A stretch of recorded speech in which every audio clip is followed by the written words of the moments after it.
All right, so Dave, I know you prepared a really nice whiteboard, and I'm going to kind of let you jump in on that. But loan underwriting basics, I'll set the stage a little bit.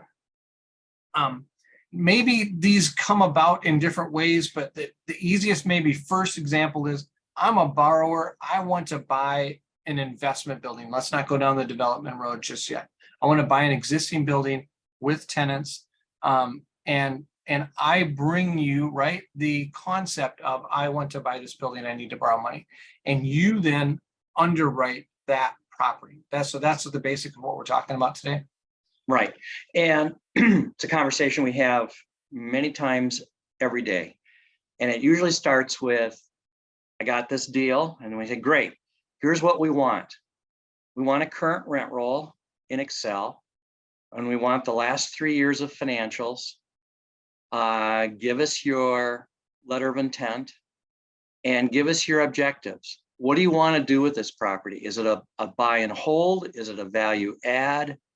Are you going to pump it up and flip it in 3 years? Because I don't want to give you 10-year fixed rate financing and lock you up with prepayment penalties if you've got short-term goals.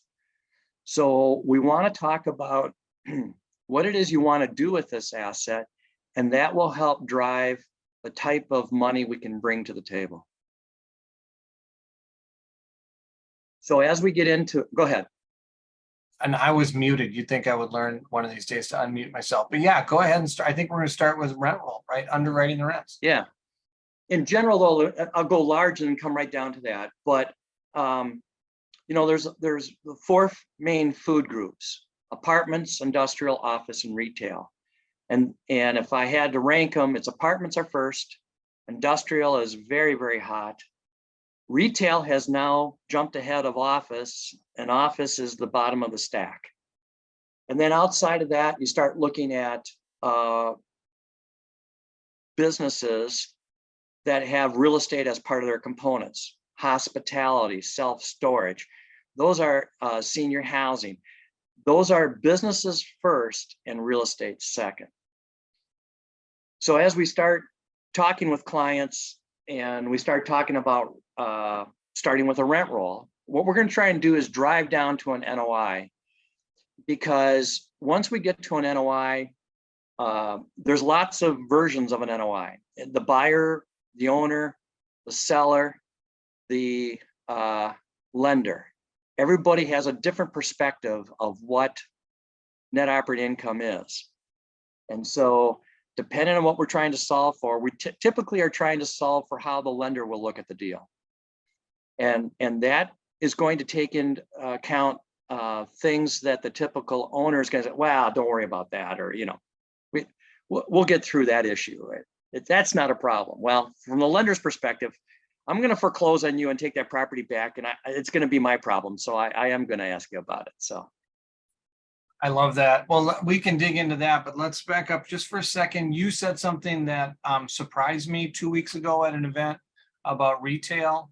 And I had heard from a retail developer that well-located retail, if there's an open slot in a strip center or a pad or something like that that's well-located, they're getting multiple tenant offers for that space. Whereas potentially in the past, and not too distant past, where they were looking for any one offer would probably be good enough. Are the lenders sensing that? And are you seeing some of your lenders say, we really want to, get some more exposure to retail? Retail is doing okay because they have figured out how to fight the Amazon effect. They've learned to become destination centers. And the savior on a couple of my deals in the pipeline right now is pickleball. And what we're taking vacant Kmart's, and the pickleball community is coming to the city council meetings in support, and they're rallying, and these developers are laughing. They've never had positive meetings like this where people are rallying for them to succeed because they can't get enough pickleball court time. I love that. Well, a friend of mine started a company. He was North Star Lacrosse. Now he's North Star Pickleball. Clearly there's money in it. Love it. And not to we don't, this isn't a market update, but just real quick. Industrial, I heard is starting to level off, but people, and we'll talk about this, but people are maybe looking for industrial with vacancy, which is something I don't think that's happened in the past 10, 15 years. Normally you're looking for full buildings when you're trying to put perm debt on something. Talk about industrial real quick, and then we'll just. Yeah, so I have you I have a specific client, and he actually looks for the broken deals. And he'll take, what we're seeing is some companies may own an office warehouse and own it 100%, and they're put it on the market and they're going to vacate it. Well, now it's completely vacant and it's a single tenant property. And it's more office flex, where maybe 50–60% of the space is built out as office, and the remainder in the back is warehouse. Excuse me. He'll take that and break it down and make it multi-tenant, and then depending on the economics, may shorten up the exposure to the office space down to 30%, and some and 50% in other suites. The risk for the lender is, I underwrite this deal, you've got it full of tenants, it's 60% office finish and 40% warehouse, and all of a sudden you lose a tenant and you backfill it with a 20% office user and 80% warehouse. Well, the rents on office today in an office flex deal might be $6 and $6 for the warehouse. Well, now the economics have just turned upside down when we go from 40–50% office to 20–30% office finish. And so the lender is always concerned about that property type, but industrial overall, tremendously successful. It's got a short build. Tenants do not have very long vision. What I understand, the typical industrial guy comes in the morning and goes, crap, I need more space. And he hasn't thought out 6, 9, 12 months. And so he's immediately in the market to fill us. So that's why you can see that these industrial guys are taking the risk of building some space spec. It's because those industrial tenants are making those decisions instantaneously, and they're not looking out 2 and 3 years that, oh, I'm going to need space in 2 years. So bringing it back to the idea of underwriting now, that's a challenge on your end, right? How do you have a rent roll when you have vacancies? And how do you have a rent roll when you actually want vacancies? And how do you convince a lender of that? How do you underwrite that? So we have a transaction right now. It's an existing client. It's a 10-year refinance. So in 2013, late 2013, early 2014, we financed this property with a long-term fixed rate loan from a life insurance company. That loan is now in its open prepayment period. So it doesn't cost them anything between now and I think probably January 15th or so, that they can pick the time to refinance the property. And this property has 4 tenants. One is an owner in the partnership, along with some real estate investors. And the other one is about a 40% user of space. And then there's a couple smaller tenants fill in the remainder. Well, that 40% tenant, that lease is up for renewal. So the exposure to the borrower is like, great, I'm going to blow these guys out and I'm going to raise rents 20–25%. The lender looks at this and they go, oh my God, what I get this property back and I got a 40% vacancy. I can't take that risk. So the structure, again, this comes back to understanding objectives. My borrower is very conservative. It's probably a 40–45% loan to value, but value is always subjective. So the structure we're going to propose to lenders is they've got some short-term left on their lease.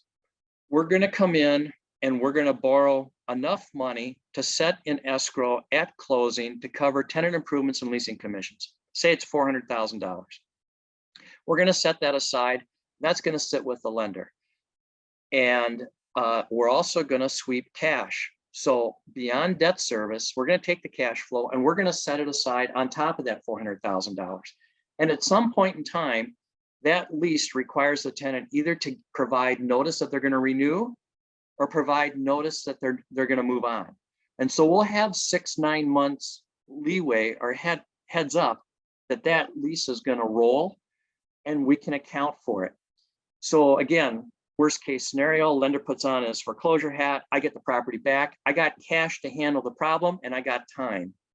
And because it's industrial and it's a low leverage deal, we have very interested parties in looking and putting that deal together. So when we're looking at rent rolls, we want to understand who the tenant is, what's their square footage, what's their lease term, how long have they been there, are they credit worthy, what do their financials look like, what's our lease rollover? And that was just an example of our rollover exposure. We don't want all the leases coming due at the same time. And then what type of space do we have? Many times you have an L-shaped warehouse. Well, they call it the crotch in the corner. That's a very tough space to lease. And so we want to understand the story of that and how that space is used.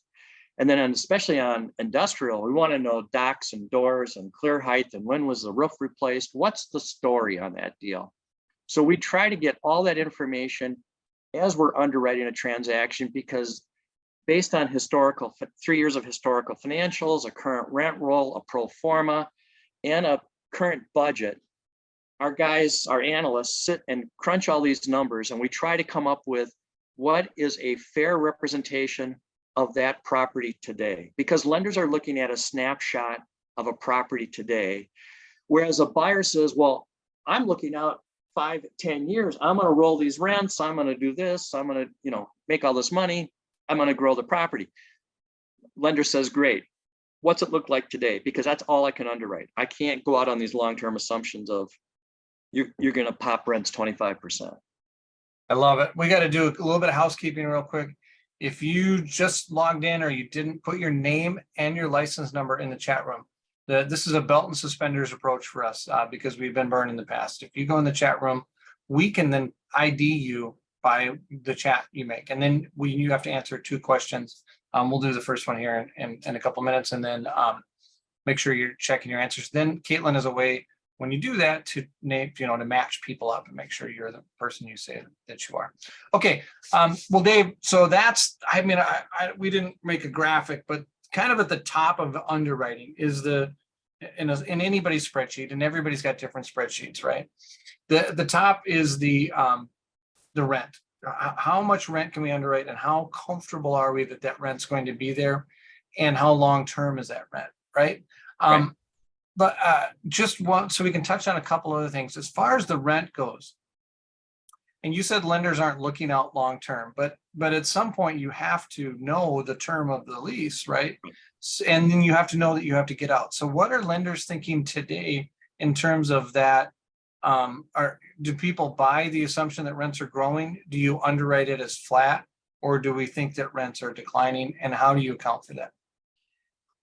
Maybe on a credit deal and you have specified bumps that the rent's going to go up 2%, 3%. Medical office buildings are notorious. They start out at $22, $25 a foot. They're going to bump 2% every year. You can map that out, and you can see that actual rent. And if it's semi-credit and you get their financials, you could potentially underwrite some average of that 10-year, 15-year lease and get some credit. You could also structure a loan that maybe advances some money, second bite of the apple when there's more NOI to underwrite. So there's some ways to structure around a lease that has some of those bumps in it. But typically, no, we're looking at a snapshot in time. This is the deal. Now, if you have some near-term bumps that are coming, this is June, July, and we're getting into funding in October. You can lock a rate today and fund it 60, 90 days, 6 months from now. We can underwrite some of those future rent bumps into the deal. But then the next step we're looking for is understanding reimbursement. So now on properties that are like office buildings, industrial, and retail, you typically have your tenants not only paying their rent, but they're also paying their real estate taxes, common area maintenance, that sort of thing. So we're looking at reimbursements and making sure everyone has done them historically, and what's in that mix and making sure that we're underwriting full taxes. So especially on a sale, we're going to be looking at what that potential reassessment is going to look like and how that's going to impact any vacancy. If we're looking at a 20% vacant building and now that owner has to pick up increased tax burden, that's going to hurt cash flow. But typically in a net lease property, and it's fully leased, an increase in taxes, it is not going to impact much to the bottom line.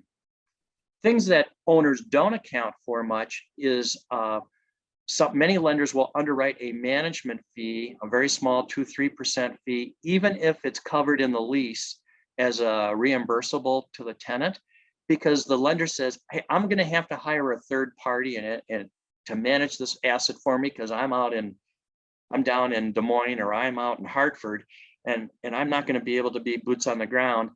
And that's an expense that may not fly through the lease all the way to the tenant. So I might have to take a non-reimbursable management fee.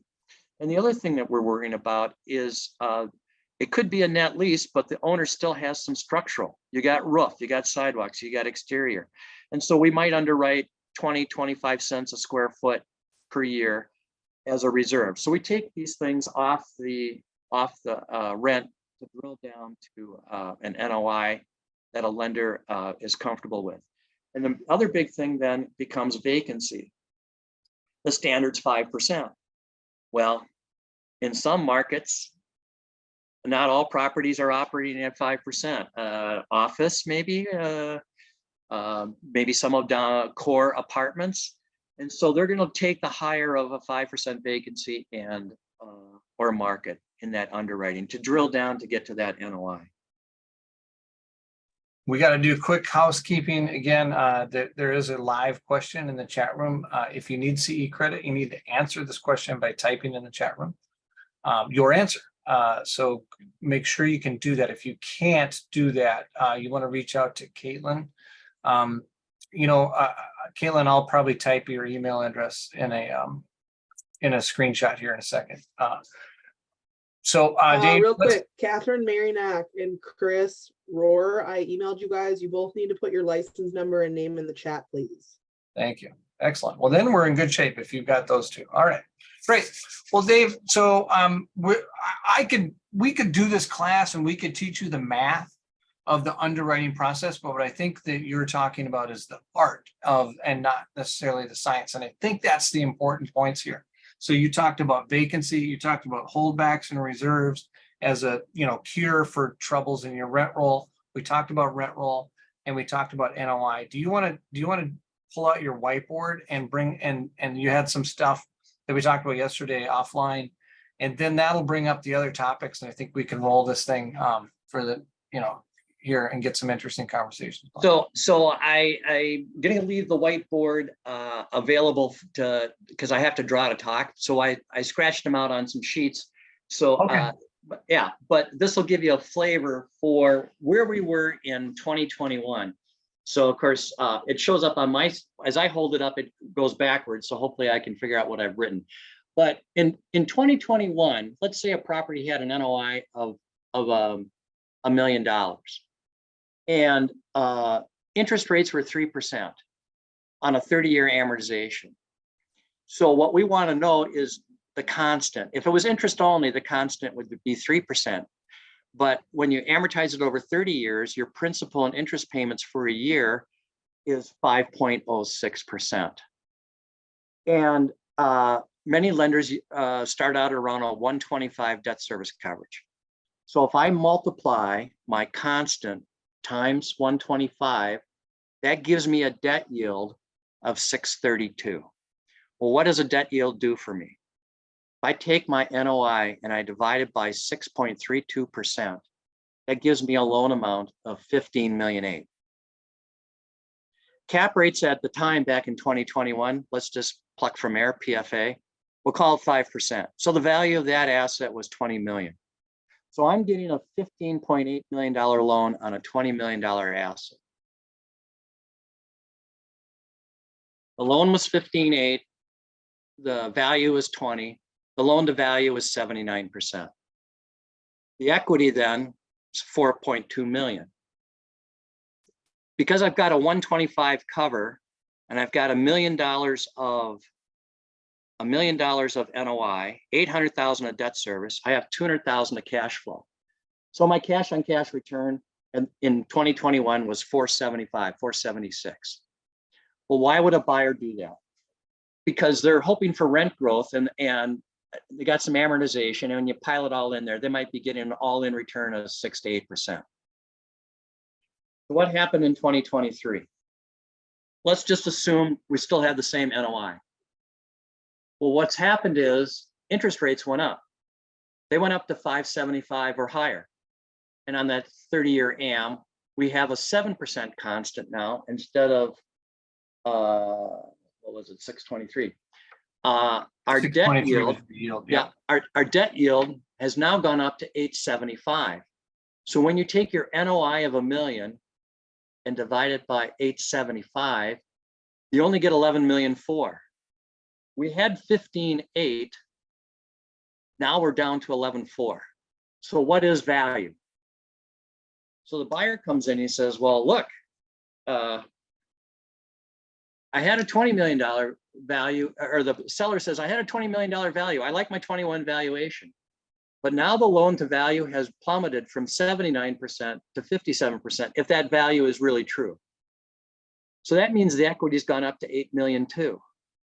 And the cash on cash has dropped to 2.3. It's gone to half of what we have. So the argument would be that property is not worth 20 million because buyers want to get close to the same return that they were getting back in 2021. So they would say, look, I'm only going to get 11,000,004, and I still have my 4,000,002 of equity for my cash on cash return. So that property might, in my eyes, is only worth 15.6 instead of 20, which says the cap rate has gone up to 6.41. So the value's gone from 20 to 15, and the loan's gone from 15.8 to 11.4. Now, does it follow that exact line? No, but the pressure's on owners as sellers to recognize that the economics have changed, and the new people that are coming in to buy these assets, the only way that they can buy it without all cash is borrowing, and the cost to borrow has gone way up, which impacts the value of these assets. And that's what is a double whammy when you start talking about office. And so I have an office example just to show you as well. Is that all right? Yeah, we can go that direction. Then I have some questions, I think, that are going to provide some fun discussion. So here's an example of what's happened in office. We've seen office rents go same, let's say it was the same $1 million of NOI. Well, what's happened now is that NOI has fallen to 800,000, either through vacancy and or rent renewals at lower numbers. And back in the day, if there was capped at 5, it was worth 20. Well, now what's happened, let's just say cap rates have gone to 6% on office. They've actually gone much worse than this. Just the combination of cap rates going up and NOI falling, that property has gone to 13.3. It's fallen 33% from rents going down, vacancy going up, NOI falling, cap rates going up, values are going down. And so this is going to impact all of us. And what's going to happen is the impact is going to be, we're going to see valuations as they come up for renewals for tax considerations, and property taxes collected are going to go down. And many of these properties may end up going back to lenders. So what this is going to force some public REITs to do is they're going to have to mark to market their portfolio of office buildings, and they may have properties that are performing, but these new valuations and cap rates are going to force them to mark down their portfolios, even if it's a performing asset. So what's going to happen? Watch for your city and counties coming to you to raise your property taxes, not only on your suburban properties, but possibly on your home, to help raise real estate taxes so that they can fund their communities. So that's the impact that's coming.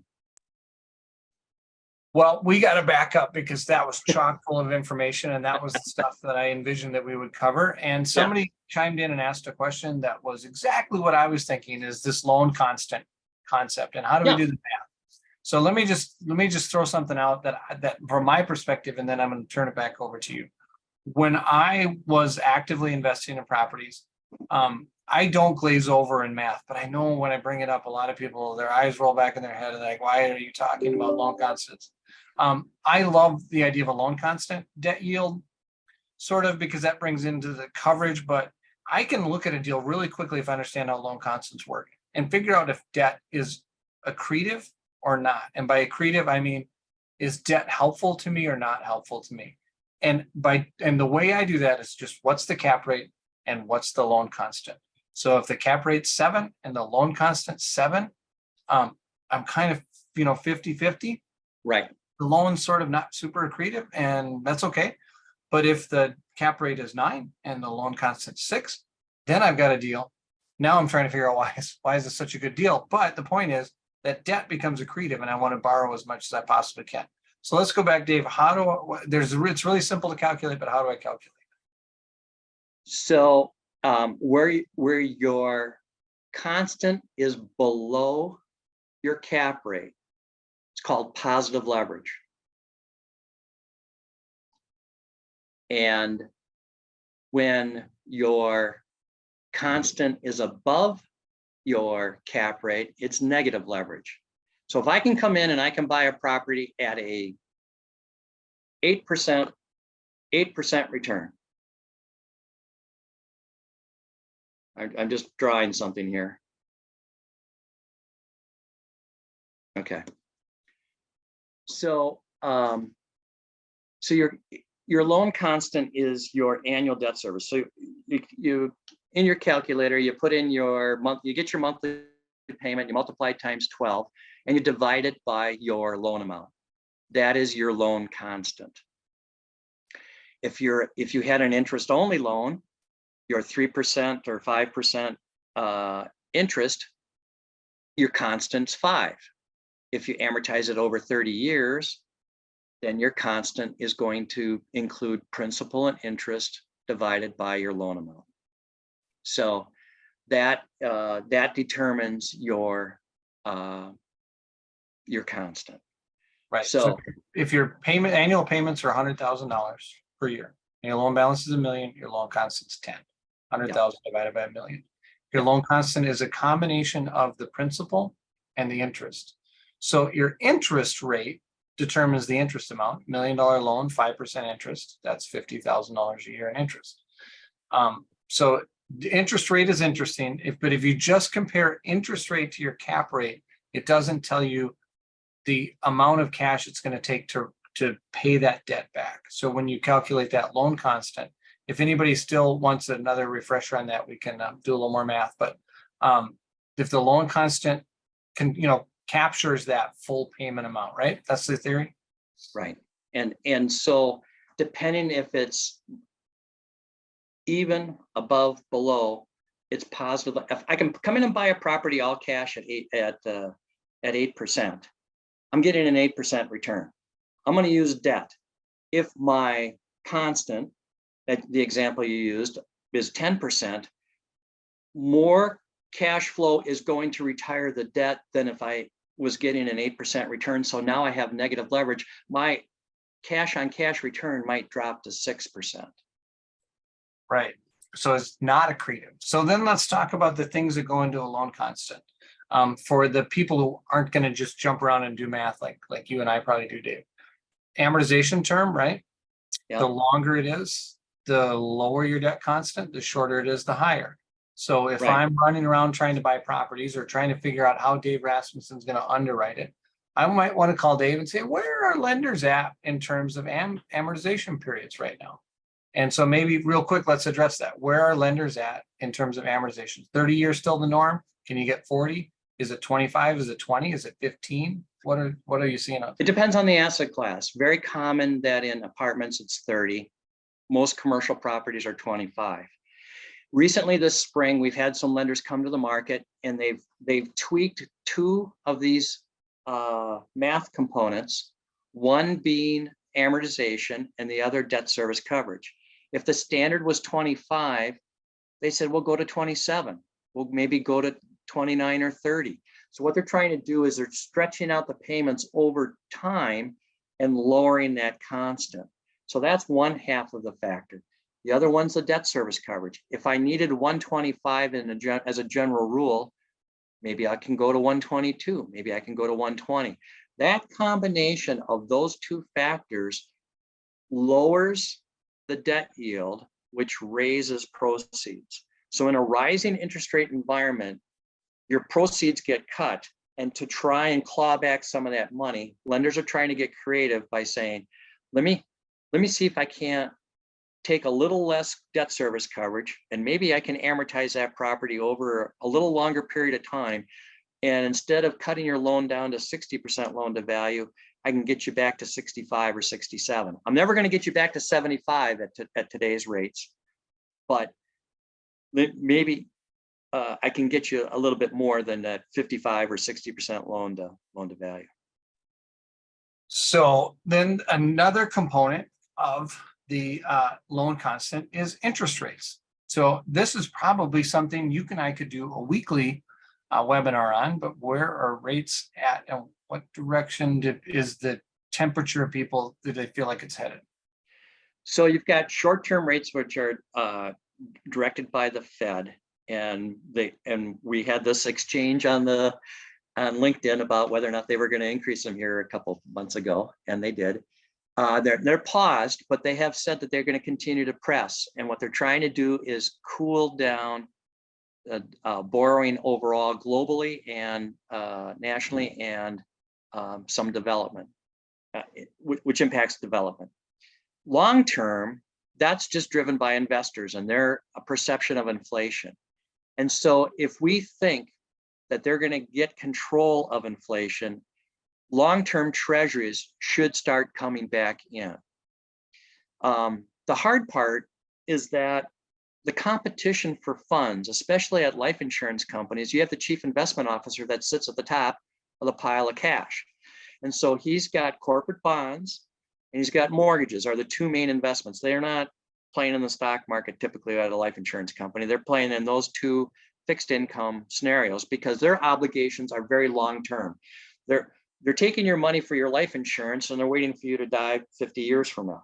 So until then, they've got to invest that money in annuities and obligations like that. So they're trying to match up their assets and liabilities by doing long-term investments. So they can look at corporate bonds and they can look at mortgages.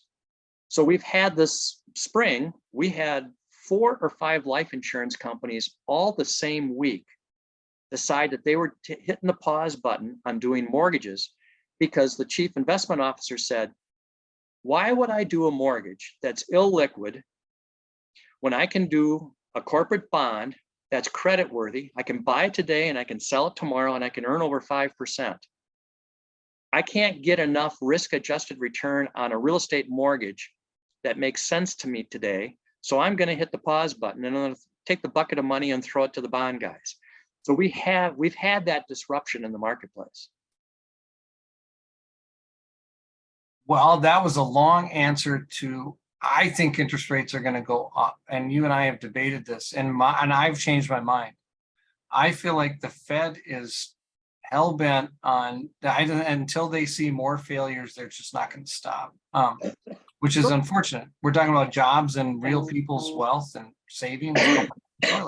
I agree. Short-term rates are going to, I think, will continue to creep up. But I think the perception of inflation will get broken here and will bring us back. And hopefully, I am hopeful that long-term rates will come down. Now, even just because if the 10-year treasury starts creeping down, that might create an opportunity for lenders to say, hey, I'm doing spreads of 150, 180 over that 10-year treasury. I'm going to widen out the 220, 225 and pick up a little more spread. So it's a dance. If the phone stops ringing, the lender says, okay, I'm going to bring my spreads in. If I got plenty of deals on my plate, I'm not changing where we're at. So I'm hopeful. You know, it's all about me in 23. It's there'll be more in 24. We just need to stay alive to 25, right? I'm hoping you're right. Okay, well, we can pontificate all day. Let's get a little bit back to the agenda. And somebody brought up a question here, not per question per se, but they were answering the CE question. If you're not answering the CE question in the chat, now is the time to check the chat, figure out what the question is, put your answer in there. You need that for CE credit. But they mentioned development financing. So when we started our call, we talked about investment kind of grade property with existing tenants, maybe some rent roll issues, some rollover, or maybe purposeful rollover. But with the whole world of underwriting changes right when we talk about development, because now probably speculative. If it's an apartment, it's always speculative, right? If it's industrial, the market's so hot, you need to start construction or you're not going to get any tenants. I don't even know what you call office. I mean, you would have to have a tenant, right? Right. But retail, you might do some speculative too. So how do lenders change their underwriting glasses when I you can start talking I about can give you a specific example. So in 2021, we were underwriting deals and rates were low threes. And so I did a construction perm loans or mini perm loans, depending on what my client wanted to do. And so we'd get a 3 years interest only, construction loan, floats interest only. When they stabilize, they can convert to their mini perm, open to prepayment. We'd come back to the market, refinance with a Fannie or Freddie loan, and do a cash out refi, non-recourse, get off recourse with the bank. What has happened to those loans, and this is what has tied up the banking community in knots, they were not underwriting an exit interest rate of 5, 6, 6.5% perm loans. So that construction borrower who borrowed at the bank in 2021 is now sitting on a construction loan that's looking pretty darn good. And even though it's recourse and their building's full and it's cash flowing, they're looking at an exit strategy of rolling into the permanent market, or they can extend their bank loan. So what they're doing is they're extending their bank loan on their favorable terms that they have, instead of going to the perm market, having to borrow at 5.5 or 6% and possibly having to put money into the deal because they'd have to right size the loan because the deal doesn't pencil out for a $15.4 million loan anymore. It only pencils out for $11 million for. So that equity gap is forcing a lot of deals to stay at the banks. Well, the bank doesn't get back any dry powder to relend. Now they're tied up. So what they want is they want a borrower to come to them with cash deposits, and they'll in turn give you a loan. We had a deal that penciled out around 50% loan to value, and we wanted some special terms. And the bank said, no, it's going to be recourse and this and that. And they said, look, it pencils out for 65%, but we only want 50. And so the solution they came up with is, we're going to lend you 65%. We're going to hold 15% in reserves. That pumps up our ability to lend money. And you're going to use the 50%, and we'll give you the non-recourse part of it. But now we got 15% of that loan amount, and that gives us dry powder to go do some other deals. So it was a creative solution that helped solve everybody's problem, but it was only because it was a low leverage deal. So just back to kind of the underwriting basics too. How are banks looking at rent rolls in a more speculative development situation? Are you able to convince a lender that rents are going up? Are you able to have any kind of a story whatsoever, or So when we get an apartment deal today, so borrowers want to trend rents and they want to grow, and many construction lenders are saying, no, we're going to take the snapshot in time because we're never promised tomorrow. So we're not going to do that. Luckily, the cost of lumber and some labor and some of that stuff has come in, but costs are still crazy. But they're going to use an interest carry, 7.5, 8% for the next 18 months, 20, until you get stabilized. And they're going to hit you with full real estate taxes. So in that underwriting, they put all that stuff into the pro forma, and that drives the loan to cost down. And that's why we're seeing numbers like 35, 40% equity requirements. Well, on some of these deals, the train has left the station. They've invested so much money in acquiring the site and getting approvals and getting everything done that by the time they've come to market now, they're driving that deal and the economics aren't there that they had hoped for. And they're hoping that somewhere in the future, rates will come back and they can refinance their way out of this. But that has killed a lot of deals here in the pipe, is that they just don't pencil anymore. Well, and that could mean no, they're not buying the premise, right? So your clients are probably coming in saying, this is a great deal. Has anybody ever come to you with a bad deal, Dave? No. I'm not so sure about this one. So they come in, they say this is a great deal, right? And Right. And everything's, interest rates are going to come back down. Don't worry about it. Rents are going to go up. Don't worry about it. What are some of the solutions then that you can provide? I know you've touched on a few of them, but maybe let's kind of bullet point audibly here at least. And then I'd love to open this up for questions. So if anybody found any of this interesting or wants to know more about some of the detail, how to calculate the debt service coverage ratio or whatever. I mean, and I'll give you the MBA version of the mini MBA version of the math behind your leveraged return example that I scratched it out on my board. Great. So I'll save that one. But yeah, let's do the bullet points quick. So Yeah. to me, the first thing is that I hear people saying interest only. Are you seeing people converting to interest only or just doing interest only deals? And how do you convince somebody to do that? Well, it would have to be in a situation where you think that there's enough value. The argument to the lender is, I'm going to do an amortized deal, and over the next 5-7 years, the loan's going to amortize 3-4%. Okay, loan to value. So if I'm at a low enough LTV to start with, I can show you the math that if we did this interest only, you're not any worse off than an exposure than if we amortize it over 25 years and you held it for the next 5 years. So if I can prove to you that you're not exposed, you're not going from a 50% loan to value to an 80 over at the end of 5 years, you're going from 50 to 52% or something, it makes sense to consider interest only. What you're doing for the borrower is you're improving cash flow. Now, in exchange for that, we're willing to set some aside and maybe we'll sweep a little cash. So let's trade. Give me interest only. Maybe we'll structure. It's all about the dance. And so let's figure out what's good for you and good for me. I'm willing to maybe sweep a little of that extra cash flow, but help me go interest only, maybe extend my term, help me help you. So this doesn't end up on your books and you lose your job too, So without getting too detailed into the math, the trade-off is, maybe I'm oversimplifying this, but typically the trade-off for you want interest only, that's going to generate more cash flow, right? Right. Because that loan constant goes from amortizing to just what it is. There's that interest rate. To just the interest. Yep. And that's going to help my underwriting. That's going to help my cash flow. I'm going to be able to tell my investors they're going to get a lot of cash flow. This is really cool. The trade-off is I got to put more money down, right? That's typically if you were going to leverage it at 65%, that would probably be an amortizing deal. 50% might be an interest only deal. Am I oversimplifying? And you might be able to get to 60 because the 60 and 65,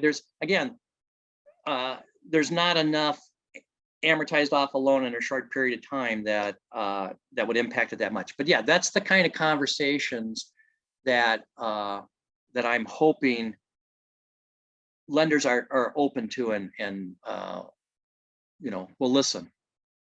Okay, so I'm going to ask an insider question now. I know you like LinkedIn. I commented on this article the other day, and I don't know if anybody ever saw it, but I felt like I was a total genius. but in commercial real estate world, if you have inside information in the stock markets, you're probably going to jail. If you have inside information in real estate, that's the business. So that's always been an interesting conundrum, but I want some inside info from Dave. So it's going to right size a lot of these things that are maturing or in the works, or things that were done when interest rates were lower. There's going to be required a lot of cash. Are your borrower clients, and do your banks and the people you talk to, is there that much cash out there, or are we headed for some pain? It's a combo platter. It depends whether or not investors are going to pool together and bite the bullet because the economics have turned upside down on them. There are debt and mezz funds that have been raised to jump in and solve your problem, but then they're going to take the rights and they're going to drive the train, and you're going to lose direction of your asset, but it'll save the day, and it's not like forcing you to sell it's a partial sale. I think Dave froze up on us. I am going to, there you go. Okay, Dave, start over where you were 30 seconds ago. Okay. My internet connection's unstable. Sorry about that. So, not sure where you lost me, but I would say that that there are funds out there that you could sell part of your soul to in exchange for saving the day, or you could sell your whole soul and put your property on the market, and you're not going to get 2021 valuation. You're going to have to realize that today's values are based on the economics that we've talked about, and that's the reality. Real estate doesn't always go up. Just because it's gone up since 2008 for the last 15 years, we hit the pause button here. Stay alive to 25. But I've heard both stories. One, that borrowers are flush this time around where they maybe weren't in 2008, and or there's enough funds in the system, aka mezzanine funds or public companies or people that they're sitting on the sidelines with money. And I've also heard that there's not enough there, and that there's going to be that pain's going to get forced through the system. Well, the other thing that's coming is the bank and the regulators. They're going to come in and they're going to say, hey, you got to mark that loan to market. That loan that you did back in 2021 doesn't underwrite today in the perm market. So what are you going to do? You're going to call your borrower and tell them to pony up and right size that loan. And that's going to be tough calls to make. Yeah, so that's where I'm curious, is if the money's there, maybe, but if it's not there, it's trouble. Okay, there is a question. We have 8 minutes left. This is a good one. Dave, if you can pull up your chat, you can read it too while I'm reading it out loud, but I'll read it out loud. When I do my underwriting as a developer on a new deal, multifamily, I'm modeling at a high rate, 8%. That's good practice. At interest only for construction, stabilizing, and 6%, 24 to 30 months from groundbreaking. Will banks look at that? I think we probably need to know LTV here. My theory for my own analysis is that either interest rates will drop or rent rates will increase, and the math will work from groundbreaking. If we get both increased interest rates and increased rent rates and lower interest rates, it's a home run for investors. If I have to tread water for an extra year at 1 to 1.1 debt service coverage to wait out the intersection of interest rates and rental rates, I'm okay with that. That is my perspective. What does the bank say? Great question. And I'll give you my personal opinion that taking risk today doesn't sound exciting to me because there's just risk in almost everything we're doing right now. So hoping that rates come back down and hoping that rental rates go up is a potential recipe for that not happening. But of course, we're in a business where you make money by taking risk. Right. I'd be curious if that person would maybe look at something that is distressed and say, maybe that's, buy low, sell high, don't buy high, sell low. I think I learned that lesson the hard way. But Dave, how does a bank look? I think that's fair. I think that's a very fair analysis this person has scratched out. I mean, not using crazy math to get where they go. I would guess that the deal pencils out on the back of an envelope. I'm guessing that you're probably looking at 55%, maybe 60% loan to cost for a construction loan. You're probably trying to get a 3-year IO construction loan with a tail of 1 to 2 years that allows you to, look out 5 years and say, okay, over the next 5 years, get this thing built and stabilized in 18 to 24 months. I got another 12 months of IO. And then take it to the perm market and refinance it. So, or put it on the market and sell it. So I think there's still a lot of investor interest in the asset class of real estate. Office, not so much. Yeah, there's this, the next question in here is, will industrial real estate be hurt by the office contagion, even if industrial is healthy? Interesting question. I think broader markets can get hurt by bad news, but sophisticated investors tend to do the opposite, right, Dave? Like if I'm a life insurance company, and I can see that office is bad, that probably helps industrial because I need to put money to work. And right, they're sitting on billions of dollars of allocation. Their phone's Right. not ringing. You just can't put it out in the numbers that you can on office and in apartments. I mean, those are big dollar amounts. When you're lending at $110, $120 a foot, let's say on industrial, I mean, you got to put out millions of square feet of industrial to get out a $20 million loan, or $200 million or $1 billion of money that a life company is sitting on. The apartment developer came back and commented that they wanted to push LTV up to 70 to 75%. You never heard that one before, Dave, have you? I mean, I'm pretty sure I've called you and said, we need to push LTV to 80%. What can you do? Well, we did have a borrower that came to us and said, I got this deal and my lender says you can do 80% loan to cost. And I said, wonderful. And I said, well, what kind of debt service coverage? Well, 125. Well, what's kind of their rates? Well, 6. I said, well, the math, what's not going to get you. You hear 80%, but when you do the math, it's lenders have 2 constraints. They have LTV and they got debt service coverage. And between the 2 of them, you have to satisfy both constraints. So it's going to be the lower loan amount between the 2 objectives. And so they hear 80% and they get all excited, but by the time they do the math, they find out it's really a 62% loan to value. Hey, right. Yeah.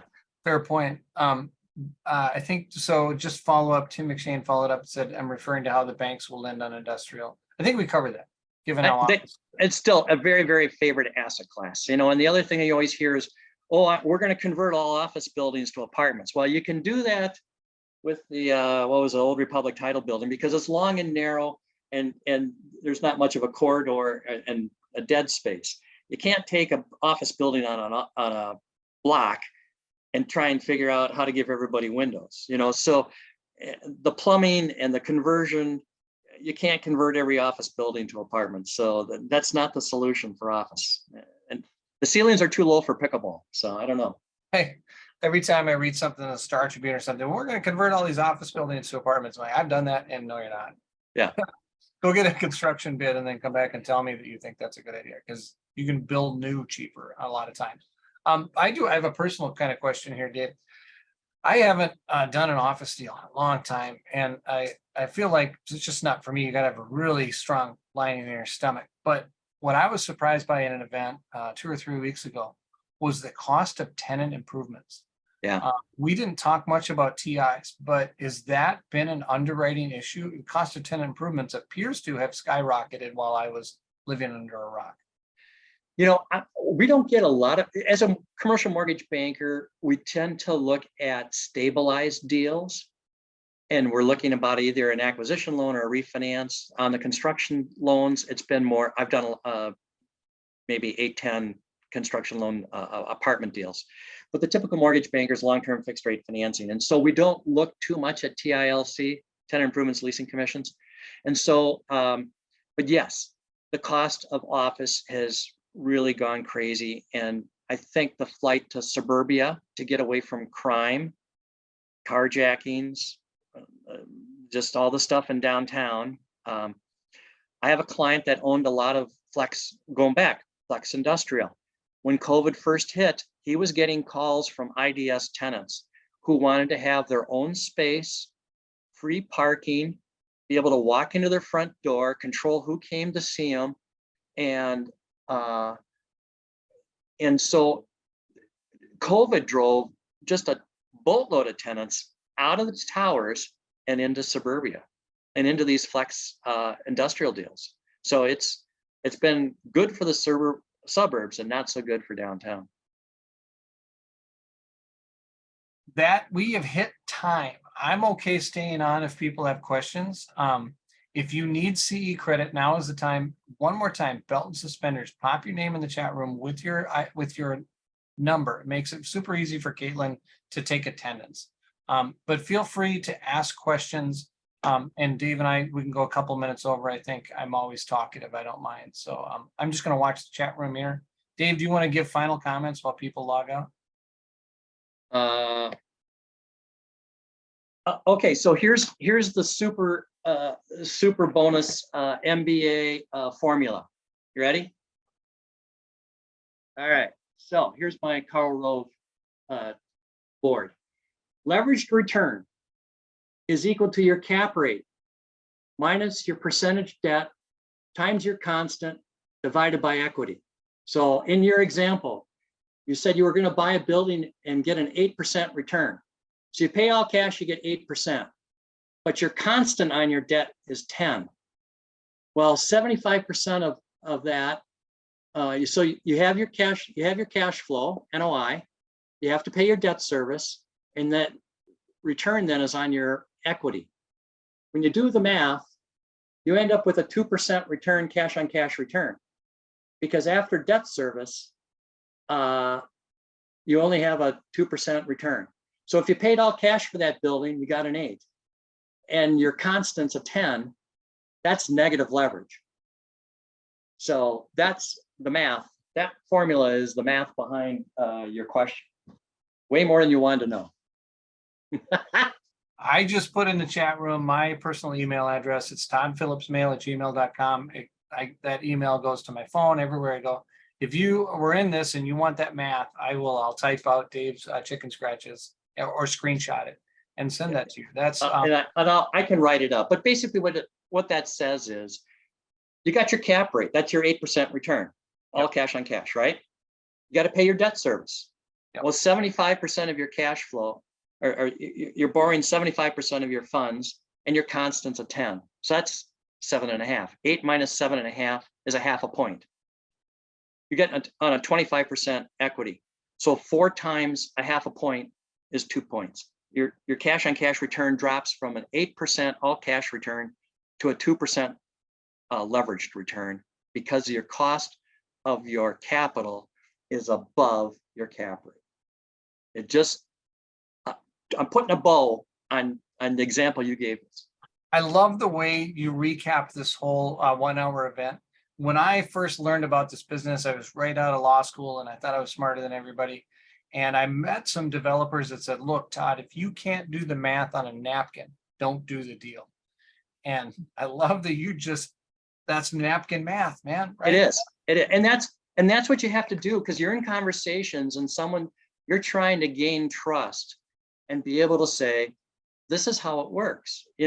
We can, and where can we push? How can we slide? Well, let's ask for IO. Maybe we can structure a sweep of cash flow. Maybe we can trade some recourse. So there's things on the fringes that we can work with, but the math is the math, and we just got to be able to help that lender, that other party, get comfortable that we're all on the same side, and I'm not going to end up pushing the keys over to you and you're stuck with it. So. All right, Dave, we got a couple requests for the math, so email that to me. If you're watching this on YouTube, I'm going to put that in the comments down below, and we'll help you out. So this was a great event. I had a lot of fun doing it. I hope you all enjoyed a lot. We got a lot of positive comments in the chat room. Everybody said great job. So I'm going to assume that you were being honest and this was useful. Hopefully we'll do more of these in the future next year when CE is due in Minnesota. That's all I have. I don't see any other questions. Dave, you were amazing. As I don't always. mind being a guinea pig. Well, we've all started being guinea pigs in 2020, and I think it's Right. great for everybody. So let's just keep learning and do this stuff together. All All right. right. Well, that said, I'm going to end the webinar. And thank you, everyone. And it looks like we got everybody signed out, I believe. Thank you. Okay. Hey, thanks.